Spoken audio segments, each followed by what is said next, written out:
Bonjour à tous et bienvenue sur la chaîne Jeux en carton. On se retrouve aujourd'hui pour un nouveau jeu d'affrontement, un jeu qui est édité par Super Meeple.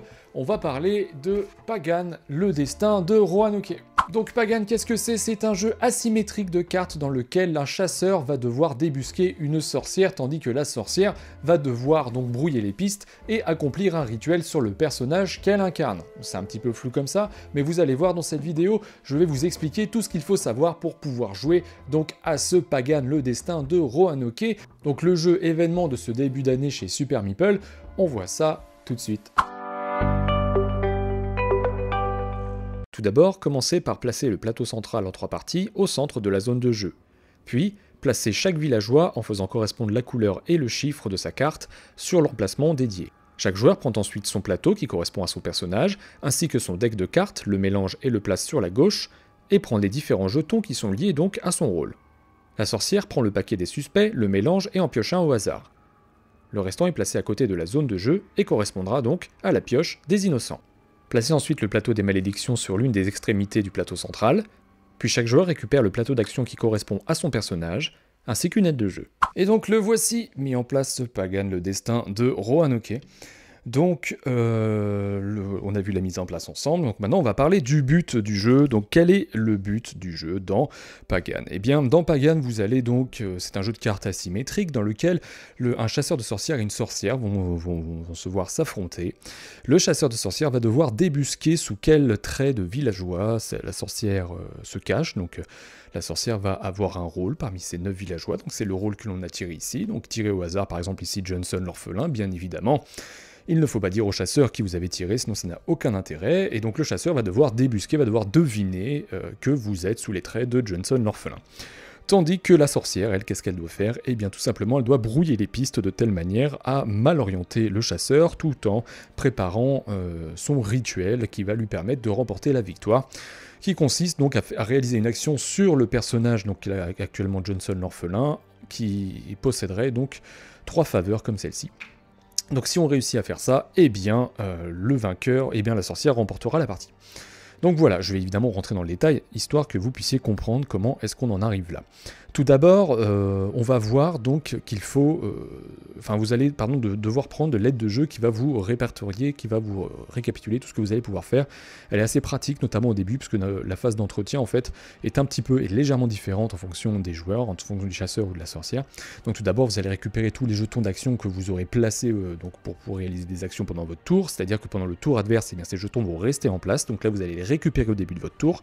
Ensuite, vous allez résoudre les effets d'entretien des diverses cartes que vous aurez placées. Le chasseur exclusivement devra payer le coût d'entretien de ses alliés, donc ça j'y reviendrai après, parce qu'après je vous montrerai donc le plateau du chasseur et je vous expliquerai comment il fonctionne. On va commencer tout d'abord par la sorcière, et ensuite vous défausserez des cartes jusqu'à revenir à 7 cartes en main si jamais vous en avez plus. Et une fois que vous avez fait ça, eh bien vous faites votre phase d'action tout simplement. Donc au début de la première partie, du premier tour, chaque joueur va piocher 3 cartes, et donc va avoir 3 cartes dans sa main, en plus des 2 points d'influence donc qu'on aura placés au préalable. Comment est-ce que ça se passe? Eh bien, vous prenez votre petit plateau qui se trouve sur la gauche ici, qui n'est pas simplement une aide de jeu, c'est un plateau qui va vous permettre de placer des jetons pour réaliser certaines actions. Tout d'abord, lorsque l'on va commencer la partie, la sorcière n'utilisera que 2 de ces 3 jetons d'action, et ensuite elle utilisera son 3e. Pourquoi? C'est simplement parce que c'est la sorcière qui commence la partie, donc pour pallier à cet avantage, eh bien, elle ne réalisera que 2 actions au lieu des 3, donc vous placez celui avec le familier sur le côté.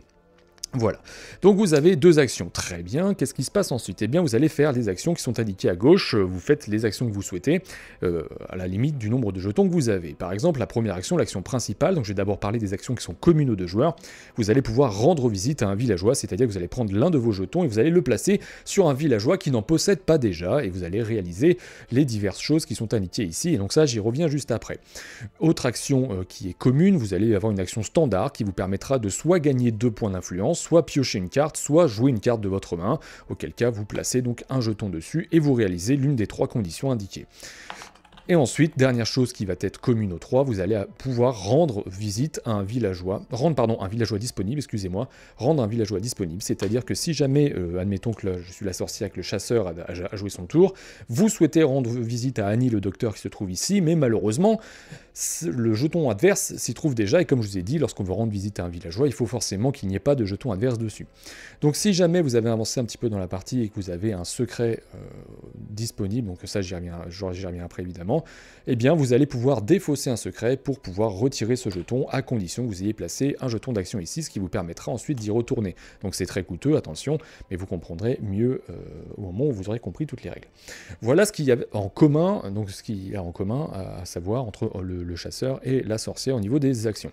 Donc maintenant je reviens toujours ce qu'il y a en commun sur rendre visite à un villageois, parce que finalement c'est l'action principale de ce jeu. C'est l'action qui vous permettra de placer un jeton sur l'un des villageois qui se trouve sur le plateau. Donc il y en a 9, il y a 3 clans. Le clan, c'est les reclus. Alors là, c'est le jeu de base, hein, les reclus, les veilleurs et les braves. Si vous avez les extensions, vous allez pouvoir changer les clans. Mais ça, je n'en parlerai pas dans cette vidéo. Donc ces clans sont composés de 3 villageois, chaque villageois a un rôle, il y a un villageois qui vous fera piocher des cartes, l'un qui vous fera jouer des cartes, et l'autre qui vous fera gagner de l'influence sous des conditions différentes. Si on prend par exemple le clan bleu, ici le clan des reclus, vous avez Sue ici qui peut vous permettre de piocher 2 cartes. Ici on a Wulfric qui vous permet de jouer une carte, et ici vous avez Johnson qui vous permet de gagner 2 d'influence. Ici côté vert vous avez Annie qui vous permet de piocher une carte, Adams qui lui vous permet de jouer jusqu'à 2 cartes, mais par contre vous augmentez le coût de 1 d'influence de chacune des cartes que vous allez jouer. Donc si on regarde les cartes, le coût d'influence est indiqué en bleu, donc c'est le coût qu'il faudra payer en influence pour pouvoir jouer les cartes. Donc ça j'y reviens après aussi. On a Mia la jouvencelle qui elle vous fera gagner 3 points d'influence, mais vous offrira également un point d'influence à votre adversaire. Et enfin le dernier clan, les braves ici, vous avez Biggs le maire qui vous permettra de piocher les 3 premières cartes de votre paquet, d'en sélectionner une à placer dans votre main, les 2 autres vous les défausserez.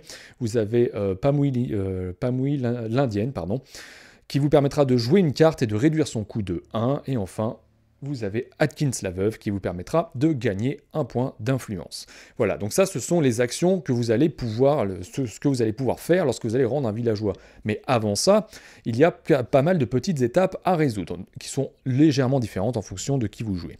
Donc tout d'abord, vous allez devoir résoudre les effets des cartes enquête, c'est-à-dire que le chasseur va pouvoir placer des cartes enquête qui vont venir impacter une action, qui par exemple, si ça concerne la sorcière, ça vous donnera quelque chose de négatif. Par exemple, on vous proposera, si vous souhaitez rendre visite à un villageois, d'utiliser 2 de vos jetons plutôt qu'un seul, ou alors ça vous permettra au chasseur de gagner des points d'influence alors que vous allez simplement visiter une personne, etc.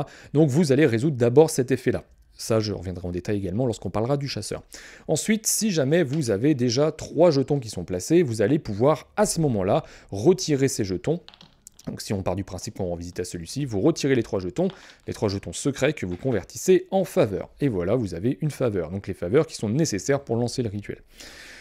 Une fois que vous avez fait ça, vous regardez la petite icône qui se trouve à gauche au-dessus du bandeau d'action. Ici, par exemple, on me dit carte rouge, un jeton. Ça veut dire que je peux prendre un jeton comme ça de ma réserve et le placer sur une carte rouge. Donc là, j'ai 3 cartes rouges, je peux le placer ici. Voilà, tout simplement.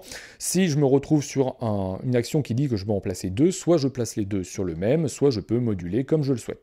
Donc ça, c'est tout à fait possible. D'où l'intérêt, attention, on convertit avant, si jamais il y en a 3, vous pouvez convertir avant en faveur et non pas après, c'est-à-dire que vous n'allez pas d'abord placer les jetons et ensuite convertir. Donc ça, c'est très important. Également, si jamais, en reparlant le fait de convertir, si jamais vous avez plus que 3 jetons, admettons que vous en ayez 6, vous pouvez convertir jusqu'à 2 fois. Donc là, c'est 3 et 3, donc vous placez 2 jetons faveur. Voilà, c'est le maximum que vous puissiez faire en un seul coup.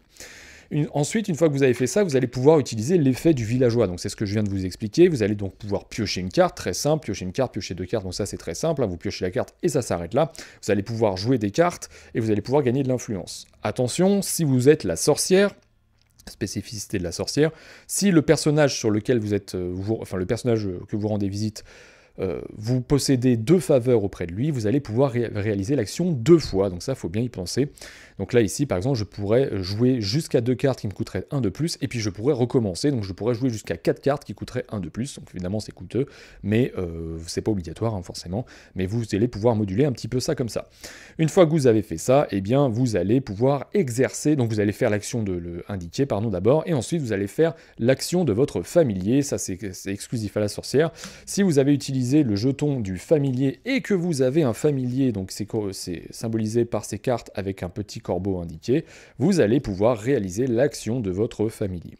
Maintenant, je reviens en détail donc dans l'utilisation et le fait de jouer des cartes. Donc vous avez, avec la sorcière, plusieurs types de cartes, tout est référencé sur la partie de gauche de l'aide de jeu.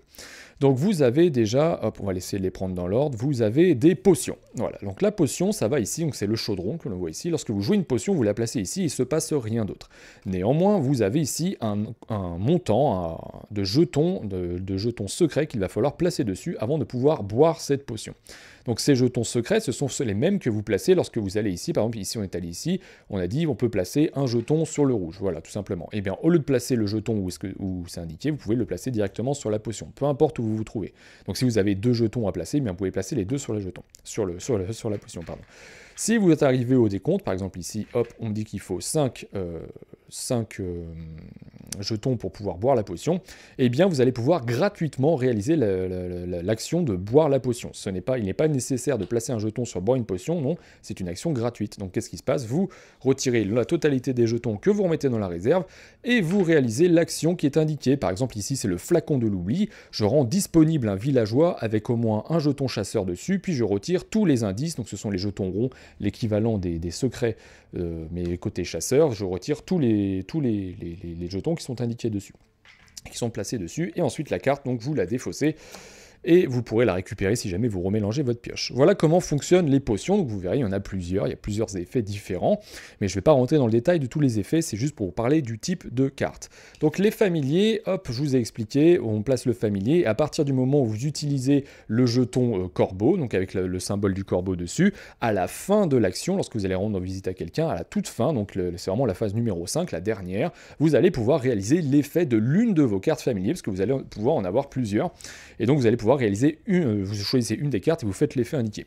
Donc par exemple ici on me dit que je peux ajouter un jeton secret sur le villageois auquel vous rendez visite, donc ça tombe bien, je suis arrivé là, hop, je peux ajouter ça. Par contre en rouge il est indiqué que si je dépense 2 d'influence, je peux en ajouter 2 à la place, la partie rouge ce sera toujours l'effet renforcé du premier, donc si vous répondez aux conditions qui sont indiquées en dessous, et bien vous pouvez réaliser la seconde partie, donc ici, ajouter 2 d'influence, vous dépensez 2 d'influence, pardon, et j'ajoute plutôt que 1, j'ajoute 2 symboles secrets, et voilà comment ça fonctionne, et pareil, des familiers évidemment, il y en a plusieurs. Maintenant, on va parler, de quoi est-ce qu'on va parler? Eh bien, on va parler des autres cartes. On a des cartes malédiction, donc ça c'est une exclusivité aussi, une carte exclusive à la sorcière. Donc vous avez une piste de malédiction qui se trouve ici. Donc les malédictions, ce sont des effets qui vont être bénéfiques pour la sorcière je trouve plus mes mots, donc ça va être bénéfique pour la sorcière ou ça va être dérangeant pour le chasseur. Et donc quand la sorcière va vouloir jouer une malédiction, elle va évidemment payer le coût, on paye toujours le coût en haut à droite, et elle va le placer sur la case la plus à gauche, alors là forcément on est un peu en vertical, mais bon, la plus à gauche de la piste, hop, et on la place ici. Si jamais elle devait jouer, alors je vais essayer de prendre un exemple un peu plus parlant, si jamais elle devait jouer une seconde malédiction, s'il y en a déjà une de présente, et bien elle va la jouer ici, ça coûtera plus 1 d'influence par rapport au coût qui est indiqué ici, donc hop, on le place ici, et on paye l'influence supplémentaire. Donc par exemple, cette malédiction, qu'est-ce qu'elle dit? Elle me dit que la sorcière décide de l'action du premier jeton d'action du chasseur, et il doit forcément rendre visite à un villageois. Qu'est-ce que ça veut dire? Ça veut dire que lorsque le chasseur va jouer, la sorcière prend son premier jeton et dit « bah moi je dis que tu vas là ». Voilà. Et donc ça, le chasseur va être pénalisé par ça. Mais le chasseur va pouvoir lever la malédiction, et ça j'y reviendrai au moment où on évoquera le tour du chasseur. Et ici par exemple, je vous donne un autre exemple. Ici, donc ça, le symbole du livre, ça veut dire pendant la phase d'entretien, la sorcière bénéficie de 2 points d'influence. Donc ça, à chaque tour, au début de tour, elle gagnera 2 points d'influence. Donc ça va être au chasseur de faire très attention à ça, parce qu'il aura forcément la possibilité de lever cette malédiction-là, mais comme je vous l'ai déjà dit, on en reparle juste après. Qu'est-ce qu'on va avoir d'autre comme carte? Eh bien, on va avoir des cartes charme. Donc les cartes charme, c'est des cartes one-shot, tout simplement. Alors attendez que je vous en trouve, hop, des cartes charme. Voilà, par exemple ici, le détournement, vous déplacez tous les jetons indices, donc les jetons ronds du chasseur, d'un villageois vers un autre villageois. Voilà, si par exemple vous trouvez qu'il est trop avancé sur un personnage ou qu'il est trop proche de l'un de votre personnage qui incarne la sorcière, eh bien vous allez pouvoir faire déplacer quelques trucs comme ça. Par exemple ici, on en a une autre, doubler le montant de secret sur un villageois avec un jeton d'action vous appartenant. Voilà, donc ça, ce sont des effets one-shot qu'il va falloir donc prendre en compte, et vous avez des effets qui vous permettra de retirer des cartes lieux, par exemple, ce sont des cartes spécifiques au chasseur. Donc ça c'est pareil, j'en parlerai au moment où le chasseur donc sera, lorsqu'on évoquera le chasseur. Et donc forcément, il faut que je vous explique comment est-ce que la sorcière gagne. Donc vous avez compris qu'au fur et à mesure que vous allez visiter des villageois, et bien au fur et à mesure vous allez placer des jetons secrets. Donc par exemple si je vais voir elle, et bien on me dit un jeton vert, je peux le placer sur elle, elle est verte, ou je peux le placer ici, ou je peux le placer là. Donc admettons que je le place ici, puis je sais pas, tiens je vais là, elle me dit bon, on peut en placer deux sur un personnage vert, je fais ça, admettons qu'elle soit pas là, hop je vais ici, je peux placer deux sur du bleu, etc. Et donc au fur et à mesure, lorsque vous allez reprendre et que ça va être de nouveau votre tour, vous allez retourner voir un personnage, mince elle en a 3, ici il en a 3, donc je peux placer un jeton faveur, etc. Et donc forcément au bout d'un moment, eh bien, vous allez vous répartir un petit peu partout, parce que l'idée ce n'est pas de vous focaliser uniquement, exclusivement sur le personnage qui correspond à votre sorcière, puisqu'ici on sait que, je le répète, c'est Johnson l'orphelin. Si jamais je fais ça, eh ben, c'est un petit peu trop grillé, quoi. C'est-à-dire que le chasseur en face, il se moque de moi, lui. Soit vous êtes vraiment un très bon bluffeur, soit vraiment vous faites vraiment pas attention. Mais donc l'idée, une fois que vous allez répartir un petit peu tout ça, c'est que lorsque vous allez avoir 3 jetons, donc faveur sur un villageois, sur le villageois qui incarne votre sorcière, donc ici Johnson, et bien lorsque vous allez vous y rendre, vous allez pouvoir lancer le rituel, c'est-à-dire que tout simplement vous allez gagner la partie. Voilà, c'est comme ça que vous allez remporter la partie en tant que sorcière. Une fois que vous avez 3 jetons faveur sur la sorcière, vous arrivez avec votre jeton et hop, vous remportez la partie.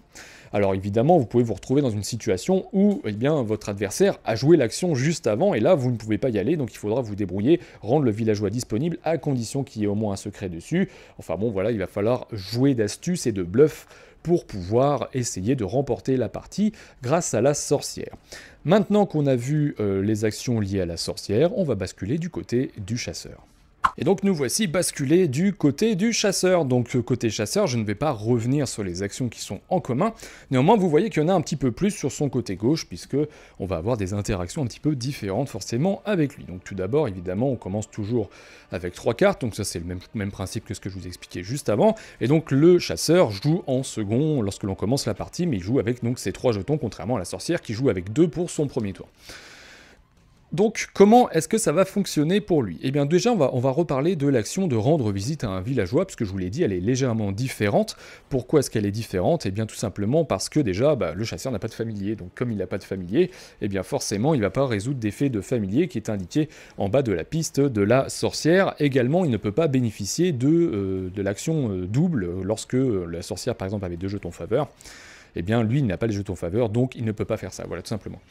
Lorsque l'on va se retrouver, parce que c'est pareil, il va placer ses jetons indices de la même manière que les jetons secrets, donc c'est les jetons ronds, en fait, il va les placer, mais lorsqu'il va rendre visite à un villageois, qui possède 3 jetons, et bien là, il n'est pas question de convertir, mais de prendre simplement, le chasseur va prendre un jeton preuve, donc il va garder ce jeton chaussure, mais par contre, ces 3 jetons restent en place, donc ça, il faut bien l'avoir en tête, puisque lorsque vous allez y retourner, eh bien, vous allez bénéficier de nouveau de ce jeton-là.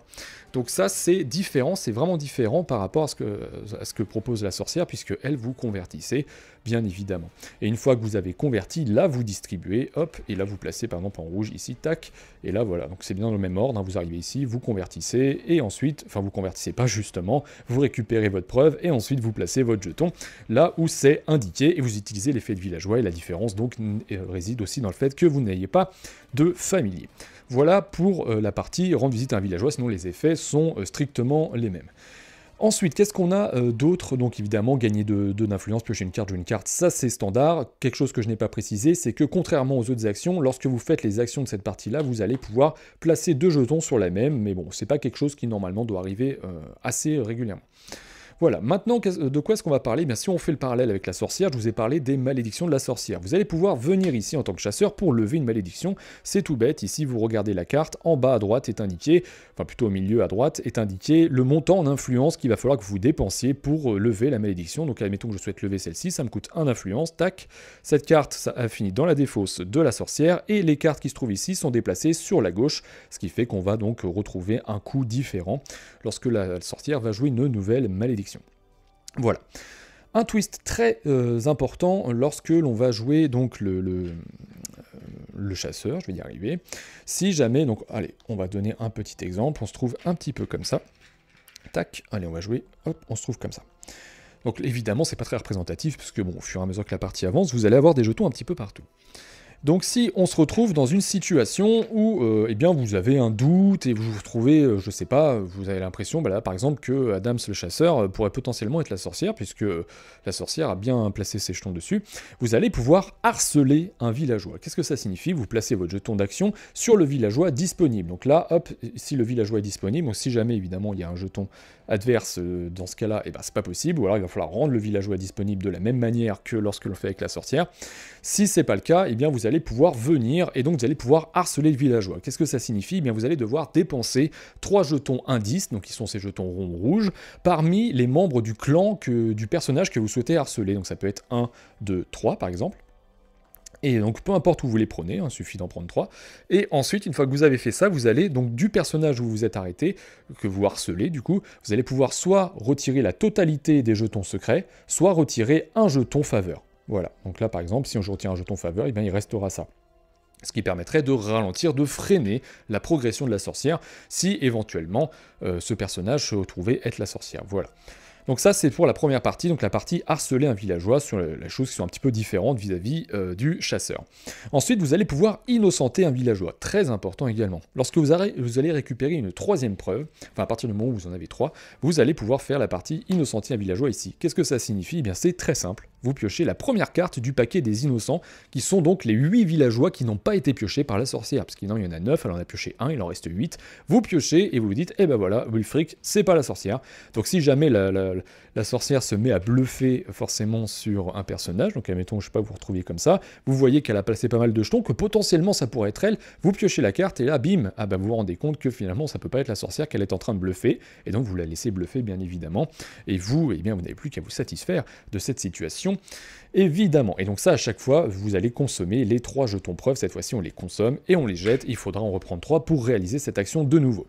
Donc ça me permet d'ajouter une chose que j'ai oublié de préciser au début, c'est que donc pour remporter la partie, vous allez devoir débusquer la sorcière, mais si vous videz la totalité du paquet, vous savez qui est la sorcière et vous avez remporté la partie. C'est la première manière de remporter la partie avec le chasseur. La seconde manière, c'est ce que je viens de vous expliquer maintenant, ça va être d'éliminer un villageois et donc forcément d'éliminer le bon. Si vous souhaitez éliminer un villageois parce que vous avez un doute, vous allez devoir respecter 2 conditions. La première, c'est que le villageois, donc, il doit être disponible. C'est-à-dire que vous allez devoir donc vous rendre à l'endroit où se trouve le villageois, mais en plus de ça, il faut qu'il ait 3 jetons indices sur lui-même. Donc comme ça, 3 jetons sur lui-même, et la deuxième condition, c'est que tous les autres villageois aient au moins un jeton. Dans cette situation-là, je peux éliminer ce personnage-là. Premier résultat, c'est bien la sorcière, le chasseur remporte la partie, et ça s'arrête là. Second résultat, ce n'est pas la sorcière, et là, aïe. Donc vous retirez votre jeton, hop, ce personnage-là est retourné, c'est-à-dire que vous ne pouvez plus jouer ce personnage, et vous retirez la totalité des jetons qui sont sur tous les personnages. Donc attention, gros malus, parce que lorsque vous faites ça, eh bien vous recommencez à 0, hein. Vous allez devoir replacer des indices sur tous les villageois, puisque votre enquête a été mal menée, vous avez abattu un innocent. Et si jamais vous abattez 3 innocents, eh bien dans ce cas-là, la partie est terminée, et c'est la sorcière qui remporte la victoire. Voilà. Maintenant qu'on a vu ça, on va parler donc des cartes comme on l'a fait pour la sorcière. Donc le chasseur va avoir des cartes des cartes événements, celle-ci. Donc c'est la même chose que les rituels pour... alors c'est pas les rituels, pardon, si c'est les rituels, si je crois que c'est ça, les rituels pour la sorcière. Les charmes, excusez-moi. C'est des cartes one-shot. Donc par exemple ici on vous dit, vous défaussez les 2 premières cartes de votre pioche et vous gagnez autant de points d'influence que le coût combiné des cartes ainsi défaussées. Donc ça c'est très simple. Voilà les cartes événements, comment elles vont fonctionner. Vous avez des cartes qui vous permettent, notamment des cartes très fortes qui coûtent assez cher, qui vous permettent de piocher directement un personnage de la pioche ici. Donc voilà, ça peut être intéressant d'étudier ces cartes-là. Qu'est-ce qu'on a d'autre? On va avoir des cartes enquête, les fameuses cartes enquête. Donc ça, c'est les cartes que vous allez devoir résoudre en tout premier lieu lorsque vous allez rencontrer un personnage, un villageois, lorsque vous allez rendre visite à un villageois qui en possède une. Donc par exemple, ici, on a la persuasion. Si je joue cette carte-là, il y a un symbole chasseur, donc il y a le petit chapeau, soit à dissocier du symbole de la sorcière qui correspond donc au symbole de son jeton, que j'aimerais bien vous trouver histoire que ce soit plus parlant. Voilà, ici on a le jeton donc avec la patte de poule ou la tête de corbeau. Donc si vous avez un côté avec chasseur, vous le placez de votre côté. Si c'est un côté, si c'est un symbole jeton de sorcière, eh bien ça ira de son côté pour qu'elle puisse la lire. Et donc ces cartes-là vont avoir un impact sur le joueur concerné au moment où un personnage ira rendre visite à ce personnage, donc à ce villageois qui est concerné. Donc par exemple ici, si autour du chasseur, si je vais rendre visite au personnage qui est concerné par l'enquête, eh bien, en tant que chasseur, je vais gagner directement une preuve. Donc si je place ma carte sous ce personnage-là, et que plus tard je lui rends visite, je gagne immédiatement une preuve, en plus des différents effets liés à la carte. Donc ça, c'est très important. Attention, une règle d'or, c'est que on ne peut pas placer plus d'une enquête par personnage, sauf si vous avez une carte qui vous dit le contraire. Voilà, donc que ce soit de ce côté-là ou de l'autre, attention, hein, c'est vraiment une enquête par personnage. Donc ça, par exemple, c'est un exemple que je peux vous donner pour la partie enquête concernant le chasseur. Par exemple, ici, si on regarde la quarantaine qui concerne donc la sorcière, on va le placer donc de ce côté-là. Lorsque la sorcière ira voir le villageois concerné, eh bien, elle devra ignorer l'étape de distribution des secrets, donc des jetons ronds. C'est-à-dire que si, par exemple, on vient ici, on a donné 2 jetons verts et qu'il y a ça ici, eh bien, les 2 jetons verts, ils seront perdus, ils ne seront pas donnés à qui que ce soit ou à quelle potion que ce soit. Voilà comment fonctionnent les enquêtes. Donc ça, c'était le deuxième type de carte. Ensuite, qu'est-ce qu'on a d'autre? On a les alliés. Donc les alliés vont aller sur le plateau chasseur de cette manière-là. Qu'est-ce que sont que les alliés? Eh bien, il donne simplement des effets. Donc là, par exemple, ici, on a un effet avec un petit bouquin. Ça veut dire que c'est dans la phase d'entretien, le chasseur piocher une carte ou défausser une carte pour gagner 3 points d'influence. Attention, certains alliés nécessitent que l'on paye un coup en entretien lors de la phase d'entretien. Donc vous avez dans la phase d'entretien, je le rappelle, le fait de récupérer les jetons d'action, de résoudre les effets d'entretien. Donc par exemple ici, il y en a un, on pioche ou on défausse pour gagner 3, et ensuite on paye le coût d'entretien de nos alliés. Donc certains valent 0 et certains valent des points d'influence. Ici par exemple, si je veux conserver cet allié-là, il va falloir que je paye un point d'influence, sinon l'allié sera défaussé.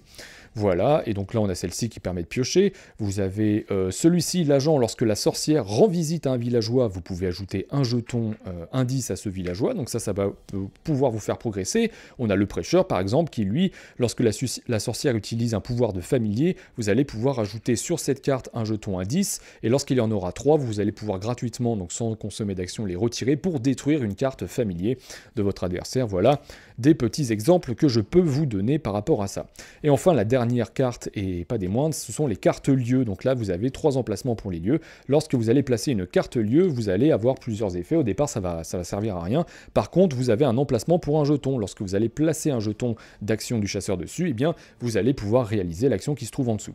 Par exemple ici on vous dit que cette carte là, donc peu importe que vous lui rendiez visite ou non, lorsque la sorcière rend visite à un villageois qui a au moins un jeton faveur, donc ces jetons là, eh bien vous pouvez ajouter un jeton indice dessus, comme ça. Et lorsque vous allez rendre visite, vous allez pouvoir déplacer tous les jetons visite qui se trouvent ici vers tous les villageois que vous voulez. Et voilà, et des cartes lieux, vous en avez des différentes. Évidemment, il y en a pas mal. Hop, j'essaie évidemment de vous les retrouver. La salle principale, vous rendez dessus, et bien vous gagnez immédiatement 5 points d'influence. Donc ça, c'est vachement cool. Voilà, je vous disais qu'il y avait des cartes, des fois, qui donnaient des règles différentes pour les cartes enquête. Par exemple, si vous avez ce personnage, l'érudite, les coûts de carte enquête sont réduits de 1, et lorsque vous jouez une carte enquête, il n'y a pas de limite au nombre d'enquêtes que peuvent cibler un villageois, alors que normalement, vous pouvez en mettre qu'une seule. Voilà, vous avez pas mal de petites choses comme ça. La place publique, c'est particulier. Lorsque vous le placez, il ne se passe rien, c'est pareil. Par contre, au début de chaque phase d'entretien du chasseur, vous allez placer un jeton dessus. Et lorsque vous en avez au moins 2, si vous rendez visite donc à la place publique, vous en retirez 2 et vous récupérez immédiatement un jeton comme ça. Et en plus de ça, vous pouvez faire l'action innocenter un villageois immédiatement sans consommer de jetons, à condition que vous ayez donc les 3, sans consommer de jetons d'action, à condition que vous ayez les 3 jetons preuves. Vous consommez les 3 jetons preuves et vous piochez la première carte. Voilà comment ça fonctionne. Et donc, évidemment, je vous l'ai expliqué, comment est-ce qu'on gagnait la partie. Il va falloir abattre le villageois qui est selon vous la sorcière, selon le chasseur la sorcière, ou alors innocenter tous les autres, c'est-à-dire vider donc le paquet qui se trouve ici. Et donc voilà, on a fait le tour de Pagan, le jeu de base. Et donc voilà, vous avez vu tout ce qu'il fallait voir concernant ce Pagan, le destin de Roanoke, notamment concernant la boîte de base. Avant de commencer ma review, je vais d'abord vous parler des petites choses qui sont ajoutées grâce au livret de règles. Vous avez la possibilité de jouer des scénarios qui sont finalement des manières aménagées de jouer vos parties. Le tout premier scénario, donc qui s'intitule Bienvenue à Roanoke, est une partie rapide. Vous passez d'une partie d'environ 1 heure, 1 heure et demie à une partie d'une demi-heure, environ une demi-heure, 45 minutes, parce que vous avez besoin de moins de jetons pour pouvoir abattre par exemple un villageois en tant que chasseur, et vous avez besoin de moins de jetons aussi pour accomplir votre rituel. Donc ça, c'est une bonne manière finalement de découvrir le jeu, mais attention, avec ça, on vous conseille d'utiliser un deck simplifié. Donc à la fin de la règle de jeu sont indiquées les restrictions vis-à-vis des decks que vous pourrez utiliser, notamment lorsque vous acquérez des différentes extensions. Vous n'avez pas la possibilité de tout mixer, vous allez faire un maximum un deck de 50 cartes, et donc vous avez un deck simplifié de 30 cartes qui utilise les decks du jeu de base, donc que vous allez pouvoir utiliser pour pouvoir donc jouer cette première partie, ou même si vous avez le choix, tout simplement si vous décidez de vous-même de jouer avec un peu moins de cartes. Et vous avez donc un autre scénario dans la boîte de base toujours, le destin de Roanoke, qui lui vous permet d'avoir donc différents twists supplémentaires. Et donc maintenant, pour commencer cette review, je vais vous parler comme habituellement de ce que j'ai pensé du livret de règles. Donc le livret de règles, le voici, vous avez 29, je crois que c'est 29 pages qui se trouvent à l'intérieur, et il est plutôt très bien écrit. Vous avez toujours une dissociation qui est faite entre les règles concernant la sorcière et concernant le chasseur, avec un fond de couleur pour pouvoir repérer ça assez facilement. Vous avez la liste des différents mots qui sont utilisés, comme détruire des cartes, comme enjeu, comme défausser, tout ça. Vous trouvez ça donc à la fin du livret, ainsi que les différents twists sur l'utilisation des cartes et l'établissement de vos decks, avec notamment les extensions. Ça, je vous en ai déjà parlé. Le livret est finalement très clair, vous n'avez pas nécessairement besoin d'y revenir, parfois pour une ou deux choses lors de votre première partie, mais une fois que vous avez joué une première fois, généralement, celui-ci, vous n'en aurez plus besoin pour le restant de vos parties. Concernant la mécanique de Pagan, eh bien, il faut dire que ça fonctionne plutôt très bien.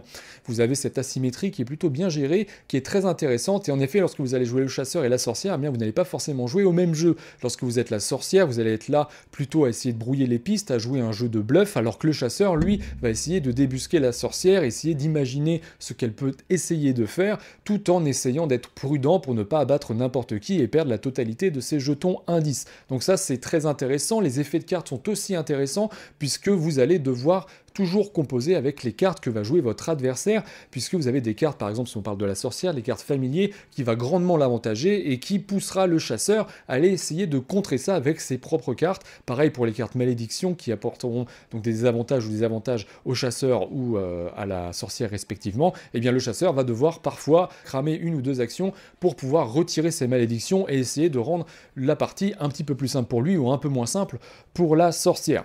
Mais cette asymétrie-là, forcément, apporte un petit quelque chose de différent, puisque lorsque vous jouez le chasseur, parfois vous avez un petit peu l'impression de courir après la partie et de réagir en conséquence en fonction de ce que va réaliser la sorcière, alors que la sorcière, elle, va plutôt mener le jeu, puisque c'est elle qui va donc placer ses jetons, et c'est en fonction de ces placements de jetons-là, ces jetons secrets et ces jetons faveur, que le chasseur va donc réagir. Lui va tenter, en contrepartie, d'essayer de gagner de l'influence pour pouvoir jouer des cartes assez rapidement et jouer des lieux, et pour pouvoir donc récupérer très rapidement des preuves et innocenter des personnages, mais c'est vrai que vous avez plus l'impression de réagir en tant que chasseur plutôt que d'agir, contrairement à ce que fait la sorcière.